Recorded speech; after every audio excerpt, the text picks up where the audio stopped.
Mabuhay tayong lahat, mabuhay ang sambayan ng Pilipino, mabuhay ang PAW. Abangan ngayong Biyernes. Ano nga ba ang mga karapatan ng mga kliyente ng mga abogado? Yan ang tatalakayin ni Chief Acosta sa ating segment na #Palanews. Ang mga kaganapan sa 17th Northern Luzon Geographical Conference na ginanap sa Lawag, Ilocos Norte. Panibagong parangal na iginawad sa ating punong manananggol pambayan. At saan nga bang PAW District Office nagsagawa ng spot inspection si Chief Acosta? Ayon sa Artikulo 3 ng bagong Kodigo Sibil, ignorance of the law excuses no one from compliance therewith.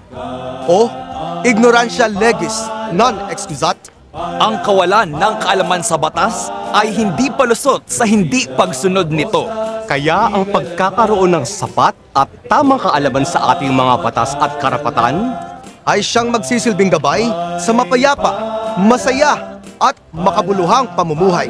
Kaya alamin ang inyong mga karapatan at limitasyon upang mamalaging angat at nararapat ang bawat desisyon sa lahat ng sitwasyon. Handog ng Persida Acosta's Legal Advice ang dekalidad na pag-aaral sa ating mga batas. Serbisyong libre at dekalibre! Libre at walang bayad. #Pala Season 9!